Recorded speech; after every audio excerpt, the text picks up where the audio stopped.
రాష్ట్ర ప్రభుత్వం బీసీలకు పెద్దపీట వేస్తుందని రాష్ట్ర బీసీ సంక్షేమ ట్రాన్స్పోర్ట్ శాఖ మంత్రి పొన్నం ప్రభాకర్ తెలిపారు.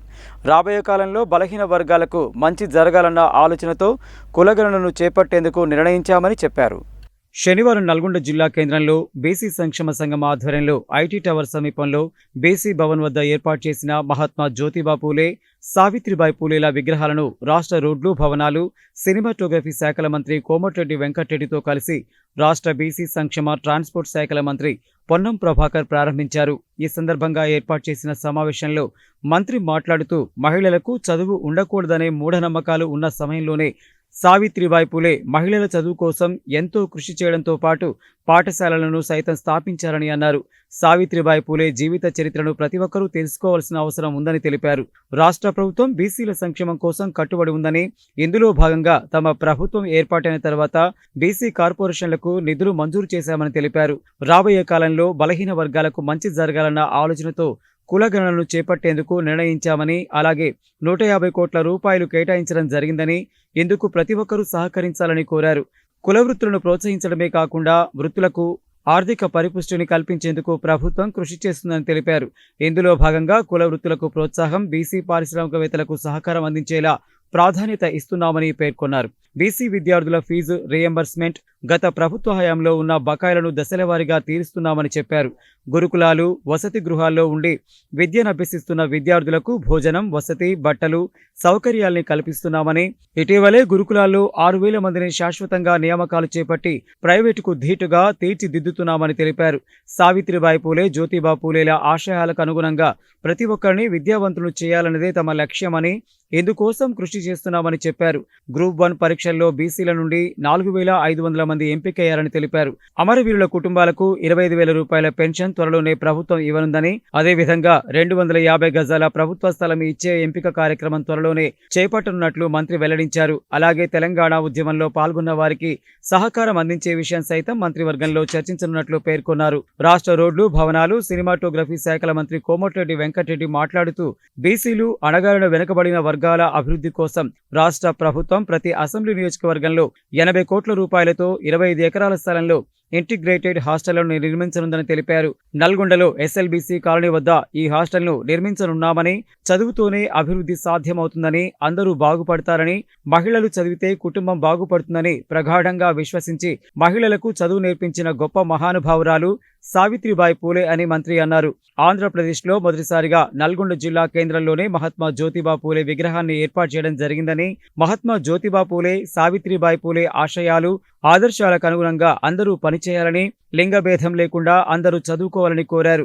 జిల్లాలోని బీసీ గురుకులాలు, సంక్షేమ హాస్టల్లో ఉన్న సమస్యల పరిష్కారానికి, ఫీజు రియంబర్స్మెంట్, ఇతర సమస్యలకు తన ఎమ్మెల్యే నిధుల నుండి 1,20,00,000 రూపాయలు మంజూరు చేసేందుకు మంత్రి సమ్మతి తెలిపారు. బీసీ సంక్షేమ సంఘం జిల్లా అధ్యక్షుడు చక్రహరి రామరాజు అధ్యక్షతన జరిగిన ఈ కార్యక్రమంలో బీసీ సంక్షేమ సంఘం జాతీయ అధ్యక్షుడు జాజుల శ్రీనివాస్ గౌడ్, స్థానిక సంస్థల అదనపు collector T Purnachandra, municipal chairman Burri Srinivas Reddy, vice chairman Abbagoni Ramesh Goud, BC సంక్షేమ సంఘం జిల్లా ప్రధాన కార్యదర్శి నేలపట్ల సత్యనారాయణ, గౌరవ అధ్యక్షుడు కంది సూర్యనారాయణ, వర్కింగ్ ప్రెసిడెంట్ కాసోజు విశ్వనాథం, శంకర్ ముదిరాజ్, నెకరేకంటి కాశయ్య, ఇంద్రయ్య, రమేష్, శకిలంబట్ల బజరంగ ప్రసాద్, ఆర్యకటిక సంఘం అధ్యక్షుడు శంకర్, మధు యాదవ్, నల్లసోమ మల్లయ్య, చిక్కుల రాములు, వాసుదేవుల వెంకట నర్సయ్య, పొట్టబతుల సత్యనారాయణ, నేలపట్ల రమేష్, నోముల రవి, గుండు కోటప్ప, పసుపులేటి సీతారాములు, గంగాధరి వెంకటేశ్వర్లు, గోగికార్ శంకర్, జి తిరుమలకొండ నాగేశ్వరరావు, నాగులపల్లి శ్యామ్ సుందర్, జిల్లా ఆదినారాయణ, సురిగి మారయ్య గౌడ్, కొడిదెల ఎల్లంరాజు, గంజి భిక్షమయ్య నేత, సిరికొండ సర్పరాజు, రమణాచారి, బీసీ ఉద్యోగుల సంఘం ఓలీ సమీర్ కుమార్, రాపోలు పరమేష్, కర్నె ఆనంద్, మంజులత, నిమ్మల ఇంద్రయ్య, కొండయ్య, కోట్ల సునీతాదేవి తదితరులు పాల్గొన్నారు.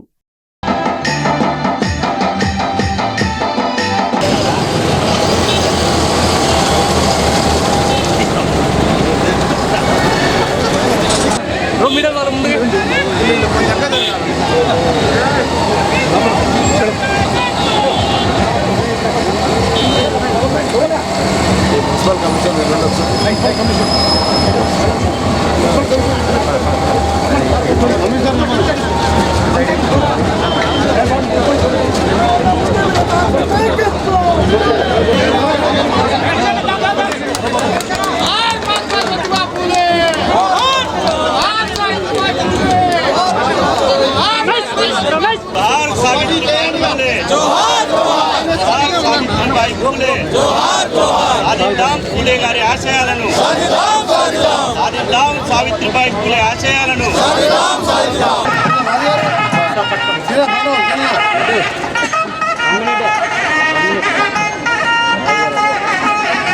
ఏప్రిల్ 11, 1827లో పుట్టిన జ్యోతిబా పూలే జనవరి 3వ తేదీ 1831లో పుట్టినటువంటి సావిత్రిబాయి పూలే యొక్క విగ్రహాలను ఆవిష్కరించుకున్నాం. ఎందుకు అంత ప్రాధాన్యత? వాళ్ళిద్దరు విగ్రహాలను ఆవిష్కరించుకొని మనం ఏం చెప్పదలుచుకున్నాం?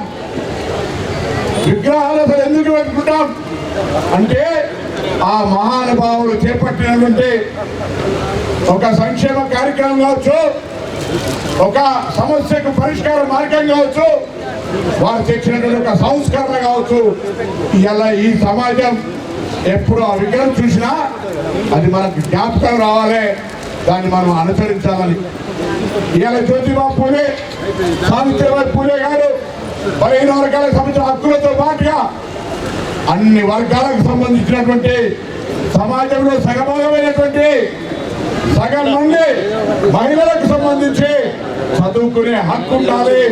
ఈరోజు మహిళలు స్వేచ్ఛగా చదువుకోగలుగుతా ఉన్నారు అంటే మహిళలందరూ ఎలా సావిత్రిబాయి పూలే జీవిత చరిత్ర తెలుసుకోవాల్సిన అవసరం ఉంది. సావిత్రిబాయి పూలే ఈరోజు మహిళలంతా చదువుకోవాలని అన్నాడు. ఒక దురాచారాన్ని తొలగించి ఉండకపోతే ఇలా ఏమైతుందో ఒకసారి ఆలోచించండి.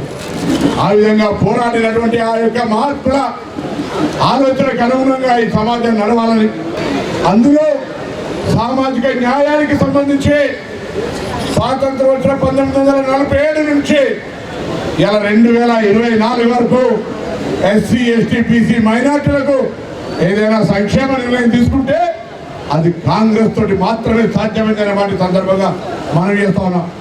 తప్పకుండా ఈరోజు జాతీయ శ్రీనివాస్ గారు చెప్పినా, రామరాజు గారు చెప్పినా మా ప్రభుత్వం తప్పకుండా 15 వర్గాలకు సంబంధించి కట్టుబడి ఉంది. కార్పొరేషన్ ఏర్పాటు చేసినాం, ఏర్పాటుకే పరిమితం కాము, తప్పకుండా వాటికి అవసరమైన నిధులను కేటాయించి బాధ్యత మొత్తం మా మంత్రివర్గం మీద ఉంది అనే మాట కూడా సందర్భంగా మనం చెప్తున్నాం. దాంతో పాటుగా ఫీజులు, రియంబర్స్మెంట్, మెచ్చార్జీలు గత ప్రభుత్వం పెట్టిన బకాయిలను ఒక్కొక్కటిగా చెల్లించుకుంటూ ఎటువంటి బకాయిలు లేకుండా ఎప్పటికప్పుడు ఇచ్చే విధంగా చర్యలు తీసుకునే ప్రయత్నం చేస్తాం. ఇంత పెద్ద ఆర్థిక సంక్షోభం, ఆర్థికమైనటువంటి లోటు ఉన్నప్పటికీ కూడా మరి పరిపాలనా దక్షత కాంగ్రెస్ పార్టీ నాయకత్వానికి తెలుసు కాబట్టి అన్నిటినీ అధిగమించి ముందుకు పోయే ప్రయత్నం చేస్తాను. ఈరోజు జ్యోతిబా పూలేకు సంబంధించినటువంటి గురుకుల పాఠశాలల్లో కావచ్చు, లేదా సంక్షేమ హాస్టల్, ఇక్కడ గురుకులాలు 15 ఉంటే హాస్టల్ 26 హాస్టల్ ఉంటే హాస్టల్లో 5,000 మంది చదువుతా ఉన్నారు. 15 గురుకులాల్లో 6వ తరగతి నుంచి డిగ్రీ దాకా ఉన్నాయి. డిగ్రీలో కొన్ని ఖాళీలు ఉన్నాయి. నేను విద్యార్థుల తల్లిదండ్రులు తెలంగాణ వ్యాప్తంగా దాదాపు 4,000 ఖాళీలు ఉన్నాయి. భోజనము, వసతి, బట్టలు, పుస్తకాలు, అన్ని రకాల సౌకర్యాలు. మొన్ననే 6,000 మంది పర్మనెంట్ రిక్రూట్మెంట్ చేసుకొని ప్రైవేటుకు ధీటుగా విద్యను అందించే గురుకులాల్లో మరి విద్యార్థులు చేరి కావాలని ఈ రాష్ట్ర ప్రభుత్వ పక్షాన ఎస్సీ, ఎస్టీ, బీసీ మైనార్టీ విద్యార్థులను తల్లిదండ్రులు కోరుతున్నారు. ఇక్కడ ఇంకొక మాట, ఇక్కడికి ఇచ్చేసినటువంటి తల్లిదండ్రులే కాదు, ప్రతి ఒక్కరు దయచేసి ఒక మాట ఇలా ప్రతిజ్ఞ చేయాలి. ఇలా విగ్రహం ఆవిష్కరణ చేసుకున్నాం. నిజంగా వారి ఆశయాలు నెరవేరాలంటే మన పిల్లలే కానీ, మన చుట్టుపక్కల పిల్లలే కానీ సమాజంలో మనకు ఎక్కడ కనిపిస్తే అక్కడ ప్రతి ఒక్కరిని విద్యావంతులు చేయడం, ఈ పోటీ ప్రపంచంలో ప్రతి ఒక్కరు చదువుకునే విధంగా, సంస్కారవంతమయ్యే విధంగా, వారు చూపించిన మార్గంలో నడిచే విధంగా మన యొక్క బాధ్యత నెరవేర్చాలనే సందర్భంగా కోరుతా ఉన్నా. ఈరోజు నాకు చాలా దగ్గర మిత్రులు 35 ఏళ్ళకెళ్ళి మేము ఎన్ఎస్ఓ యూత్ బ్యాంక్లో పనిచేసినాం. వచ్చుడే కాదు, ఈ విగ్రహావిష్కరణలో పాల్గొనడే కాదు, 60 బస్సులు కూడా మన నల్గొండ ఇవ్వడం, నార్కట్పల్లి డిపోకి కూడా పూర్వ వైభవం చేస్తామని చెప్పి ప్రకటించడం కూడా వారికి జిల్లా ప్రజల తరఫున వారికి ధన్యవాదాలు తెలియజేసుకుంటున్నాం. నల్గొండకి ఇవాళ ఒక 4 డిలక్స్ బస్సులు, ఒక ఏసీ బస్సు ఇవాళ ప్రారంభించుకున్నాం. రేపటికెళ్ళి నడుస్తాయి. మొత్తం త్వరలోనే 5 నల్గొండకెళ్ళి ఒక ఏసీ బస్సు, 4 స్టాప్ తిరుపతికి ఒక ఏసీ బస్సు వచ్చే వారం మరొక హైదరాబాద్ ఏసీ బస్సు కూడా శాంక్షన్ చేస్తూ రాబో కాలంలో ఈ 60 బస్సులే కాదు నల్గొండ జిల్లాలో మాకు, ఎందుకంటే ఆయన ట్రాన్స్పోర్ట్ మినిస్టర్, నేను R&B మినిస్టర్, నేను ఎక్కడ రోడ్ ఉంటే నేను చెప్పంగానే ఆయన బస్సు వేస్తాడు. ఎందుకంటే బస్సులు వేసేది ఆయన, రోడ్లు వేసేది నేను, మన ఇద్దరు అన్నదమ్ములం మేము. కాబట్టి తప్పకుండా మన జిల్లా అభివృద్ధి చేసుకుందాం. ఇవాళ సమయం లేదు. వారికి హైదరాబాద్ ఇన్ఛార్జ్ మినిస్టర్గా పెద్ద బాధ్యత ఉన్నది. ఎక్కువ ఎమ్మెల్యేలు లేకుండా ఇటు కరీంనగర్ చూసుకుంటూ తెలంగాణ ఆర్టీసీని, నష్టాలున్న ఆర్టీసీని లాభాలకు తెస్తూ కోట్ల మంది ప్రయాణికులకు ఇలా ఉచితంగా ఇస్తూ బస్సులు కొనుక్కుంటూ సంస్థకు కార్మికులకు రావాల్సిన బకాయిలు ఇచ్చుకుంటూ 24 గంటలు బిజీగా ఉండే వ్యక్తి ఇలా హైదరాబాద్లో కొందరు మా కాంగ్రెస్ నాయకులు కార్పొరేషన్ చైర్మన్గా బాధ్యత తీసుకుంటున్నారు. మనం చిన్న సభ అనుకున్నాం, కానీ ఇంత పెద్ద ఎత్తున స్వతంగా వచ్చిండు. ముఖ్యంగా మా చిన్నారులు ఉన్నారు, మా చెల్లెళ్ళు ఇక్కడ ఉన్నారు. ఆ విగ్రహం ఇంకెక్కలు చూస్తే ఏం కావాలి మీకంటే, మాకు డ్యూయల్ స్కూల్ లేవంటే రేపు సాయంత్రం వరకల్లా మీ అంతా ఫర్నిచర్ పంపిస్తా అని చెప్పిన వాళ్ళకి. ఈ స్కూల్ వెనుకనే ఉన్నది. మన SLPC గురుకులం పైన నేను కలెక్టర్ గారు పోయి వాళ్ళకు IIT వచ్చింది అమ్మాయికి, ఒక ఇంటర్మీడియట్లో స్టేట్ ఫస్ట్ ర్యాంక్ 440 మార్కులకు 438 మార్కులు వచ్చినది. అది నేను 2009లో మినిస్టర్లో పెద్ద స్కూల్ కట్టించిన. అక్కడ ఒక వాళ్ళకు ఏమడిగిందంటే, మాకు ఒక లైబ్రరీ సపరేట్ కట్టాలంటే వెంటనే నా సొంతంగా 25-30 లక్షలు పెట్టి లైబ్రరీ బిల్డింగ్ మొదలు పెట్టించిన. స్పోర్ట్స్ మెటీరియల్ కావాలంటే 25 సైకిల్ కొనిచ్చిన. లైబ్రరీ కావాల్సిన మెటీరియల్ అని ఇప్పించిన. మన నగర తుంగతుర్తి కాంట్రాన్ని వల్లాలకు పోతే అక్కడ 700 మంది పిల్లలు ఉన్నారు. వీడు రూమ్స్ తక్కువ ఉన్నాయి. నేను ఎంపీగా ఉన్నప్పుడు పోయినా మన మినిస్టర్ని మొన్న పోయి ఆ వంటలు వచ్చిండు. మాకు వంటకు సరిపోతలేదు. కనీసం 700 మందికి ఉండాలంటే రాత్రంతా వంతున్నాను సార్.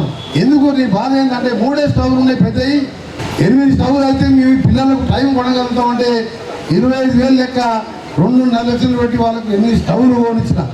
ఫర్నిచర్తో పాటు టీవీలు అన్నీ కూడా పెట్టించిన. అంటే గవర్నమెంట్ పైసలు కాదు, మీరు అనుకునే మినిస్టర్ అంటే అన్ని గవర్నమెంట్ పైసలు. నా కొడుకు పేరు మీద ప్రతి ఫౌండేషన్ మీద ఇవాళ కూడా మా ముఖ్యమంత్రి గారు, మేము మా మంత్రులు ఒక టీవీగా పనిచేస్తున్నాం. ఇలా తండ్రి కొడుకు బిడ్డ చెప్తే అడిగడం కాదు. ఇది మా క్యాప్టెన్ ముఖ్యమంత్రి రేవంత్ రెడ్డి గారు. మేము ఏం చెప్పినా మాకు పెద్దోళ్ళు అంటే గౌరవిస్తాడు, చిన్నోళ్ళు అంటే ప్రేమిస్తాడు. అందరం కలిసికట్టుగా నిర్ణయాలు తీసుకుంటాం. ఒకటే నిర్ణయం తీసుకున్నాం, ఈ హాస్టల్లో ప్రతి రూమ్లో 4-5 కంటే ఎక్కువ ఉండొద్దు. ఇప్పుడు 20 మంది పిల్లలు ఉంటున్నారు హాస్టల్లో. పేదవాళ్ళు, బీసీలు, బడుగు బలహీన వర్గాల వాళ్ళు, పేదరికం చదువుకు అడ్డు రావద్దు, వసతులు ఉండాలని ప్రతి కాన్స్టిట్యూన్సీలో 25 ఎకరాలలో 80 కోట్లు పెట్టి ఇలా హాస్టల్ కాంప్లెక్స్ కట్టబోతున్నాం. మన నల్గొండ SLPC దగ్గర కూడా 25 ఎకరాల ల్యాండ్ ప్రపోజల్ పంపినాం. 80 కోట్లతోని త్వరలోనే దాని శంకుస్థాపన కూడా చేసుకొని ఆ మెడికల్ కాలేజ్ ఎదురుగానే అక్కడ హాస్టల్స్ కడుతున్నాం.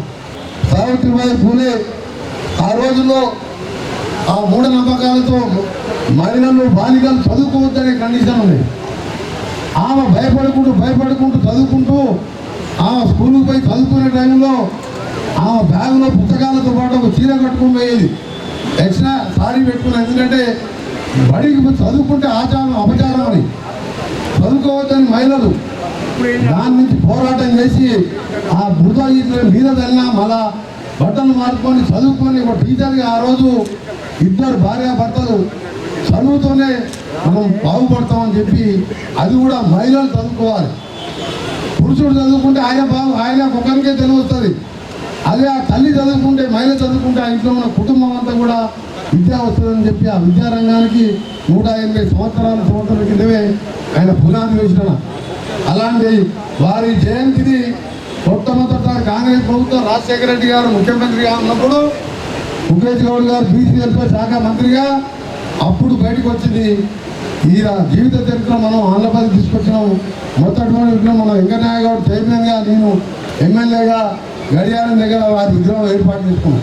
అప్పటికి ఆంధ్రప్రదేశ్ ఎక్కడ లేదు, ఇప్పుడే హైదరాబాద్లో కూడా ఉన్నదని చెప్పి మా ప్రభాకరన్న.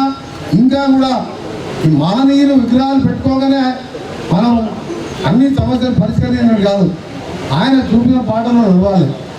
లింగ భేదం లేకుండా పురుషులు, మహిళలు అందరూ చదువుకున్నప్పుడే సమాజం బాగుపడుతుంది.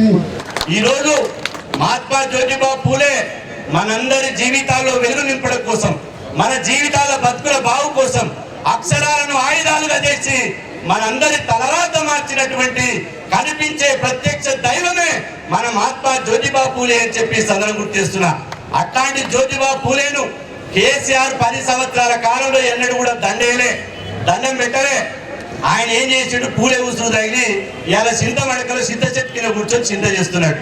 ఇవాళ పూలే గారిని గౌరవిస్తాం, బీసీల ఆకాంక్షలు నెరవేరుస్తామని చెప్తే కాంగ్రెస్ పార్టీని అధికారంలోకి తీసుకురావడానికి బీసీలే 60% ఉన్నటువంటి బీసీలమే క్రియాశీలక పాత్ర పోషించి ఇవాళ కాంగ్రెస్ పార్టీ అధికారంలో రావడానికి మన చెమట, మన ఓటు, మన నెత్తురు ఉంది అని చెప్పి సదనం గుర్తు చేస్తున్నా. ఇవాళ నేను విజ్ఞప్తి చేస్తున్న గౌరవ మంత్రివర్యులు పొన్నం ప్రభాకర్ గారికి, మీ కమిట్మెంట్ శంకించవలసిన అవసరం లేదు. మొన్న కులగణన చేయాలని మనమంటే కేసీఆర్ సగమగ్ర కుటుంబ సర్వే లెక్కలు చేసిండు. ఎక్కడ పోయిందో ఏమో తెలియదు. కానీ తెలంగాణ రాష్ట్రంలో కాంగ్రెస్ పార్టీ మేము అధికారంలోకి వస్తే సమగ్ర కులగణన చేసి బీసీ రిజర్వేషన్ పెంచుతామని చెప్పి ఎన్నికల మేనిఫెస్టోలు పెట్టింది. కామారెడ్డి డిక్లరేషన్ చేసింది. చేసిన తగ్గట్టుగానే డిసెంబర్ 7వ తేదీన కాంగ్రెస్ పార్టీ అధికారంలోకి వచ్చిన నెల రోజుల్లోనే క్యాబినెట్ లో తీర్మానం చేశారు. ఆ క్యాబినెట్ మంత్రులందరికీ సమస్త బీసీ సమాజం తరఫున మీ చప్పట్ల ద్వారా హృదయపూర్వకంగా ధన్యవాదాలు చెప్తున్నా. శ్రీమతి సావిత్రిబాయి పూలే మరియు మహాత్మా జ్యోతిబా పూలేల విగ్రహావిష్కరణ కార్యక్రమం మరి బీసీ సంక్షేమ సంస్థ ద్వారా ఘనంగా నిర్వహించడం జరిగింది. ఈ కార్యక్రమానికి ముఖ్య అతిథులుగా రాష్ట్ర బీసీ సంక్షేమ శాఖ మంత్రులు మరి పొన్నం ప్రభాకర్ గారు, అదేవిధంగా రోడ్డు భవనాల శాఖ మంత్రులు కోమటిరెడ్డి వెంకట్ గారు ముఖ్య అతిథులుగా పాల్గొని ఈ కార్యక్రమాన్ని విజయవంతం చేయడం జరిగింది. ప్రధానంగా సావిత్రిబాయి పూలే యొక్క విగ్రహావిష్కరణని ఈరోజు ప్రధానంగా చేయడం జరిగింది. ఎందుకంటే ఈ నల్లగొండ జిల్లాలో 20 సంవత్సరాల క్రితమే మహాత్మా జ్యోతిబా పూలే విగ్రహాన్ని మనం ఆవిష్కరించుకున్నాం. సావిత్రిబాయి పూలే యొక్క విగ్రహం ఈ నల్లగొండ జిల్లాలో ఎక్కడ లేదు, రాష్ట్రంలో కూడా చాలా తక్కువ. కాబట్టి సావిత్రిబాయి పూలే విగ్రహాన్ని ఈరోజు ఆవిష్కరించడం జరిగింది. ఆమె నిజంగా చెప్పాలంటే ఆమె గొప్ప మహిళ. ఎందుకంటే ఒక 180 సంవత్సరాల క్రితం ఈ భారతదేశంలో బ్రాహ్మణీయ వ్యవస్థ విలయతాండం చేస్తున్నటువంటి రోజుల్లో, స్త్రీలకు విద్య నిషేధించబడినటువంటి రోజుల్లో, శూద్రులకు విద్య నిషేధించబడినటువంటి రోజుల్లో ఆనాటి యొక్క బ్రాహ్మణీయ వ్యవస్థకు ఎదురొడ్డి పోరాడి మహిళలకు విద్య నేర్పినటువంటి భారతదేశపు తొలి మహిళా ఉపాధ్యాయుని ఆమె వల్లనే మహిళలు విద్య నేర్చుకోవడానికి ముందుకు వచ్చినటువంటి పరిస్థితి. ఆనాడు వేసినటువంటి నాందితోటి ఈ రోజు వరకు కూడా మహిళలు విద్య నేర్చుకుని సమాజంలో పైకి వస్తున్నటువంటి పరిస్థితి. వాళ్ళిద్దరు భార్యాభర్తలు జీవితాంతం సమాజ సేవలోనే జీవితాన్ని గడిపినటువంటి గొప్ప సంఘ సంస్కర్తలు. ఆమె యొక్క మరి జన్మదినాన్ని మేము మహిళా ఉపాధ్యాయ దినంగా ప్రకటించాలని ప్రభుత్వాన్ని మరి డిమాండ్ చేస్తూ ఉన్నాం. సావిత్రిబాయి పూలే మరియు మహాత్మా జ్యోతిబా విగ్రహాలు ఆవిష్కరించడానికి ముఖ్యంగా ఇచ్చేసిన మన నల్గొండ మంత్రివర్యులు కోమటిరెడ్డి వెంకటరెడ్డి గారికి మరియు అది బీసీ మార్చులు గారికి, శాఖ మార్చులు గారికి ఈ విగ్రహాల ఆవిష్కరణకు వచ్చేసినందుకు వారికి ధన్యవాదాలు చెప్తూ, అలానే నల్గొండ పట్టణ ప్రథమ పౌరుడు బుర్రి శ్రీనివాసరెడ్డి గారికి మరియు అబ్బగొని రమేష్ వైస్ చైర్మన్ గారికి, అలానే మా సభా అధ్యక్షులు చక్ర రామరాజు గారికి మరియు బీసీ సంక్షేమ సంఘం యొక్క సభ్యులందరికీ, కమిటీ సభ్యులందరికీ పేరు పేరున ధన్యవాదాలు చెప్తూ, ఇట్లా చాలా విజయవంతంగా చేసిన ప్రతి సభ్యునికి, బీసీ బంధువులందరికీ నేను వారికి ధన్యవాదాలు తెలియజేస్తున్నాము. మేము ఒకటే కోరుతున్నాము, సావిత్రిబాయి పూలే జయంతిని అధికారికంగా ప్రకటించాలని కోరుచున్నాం. ఈరోజు సావిత్రిబాయి పూలే మరియు జ్యోతిబా పూలేల విగ్రహాల ఆవిష్కరణ బీసీ సంక్షేమ భవన్ దగ్గర ఘనంగా నిర్వహించడం జరిగింది. ఒక 180 సంవత్సరాల కింద ఉన్నటువంటి బ్రాహ్మణీయ వ్యవస్థ పైన తిరుగుబాటు చేసినటువంటి ఏకైక మహిళా ఉద్యమకారిణి సావిత్రిబాయి పూలే. ఆ రోజుల్లోనే మహిళలకు స్త్రీ విద్యను నిషేధించినటువంటి పరిస్థితుల్లో స్త్రీ విద్యకు చేయడం కోసం పాఠశాలలు నిర్మించి అదేవిధంగా వితంతువులైన మహిళలను చేరదీసి వారికి పుట్టినటువంటి పిల్లలను కూడా ఆశ్రయం ఇచ్చినటువంటి సంఘ సంస్కర్త సావిత్రిబాయి పూలే.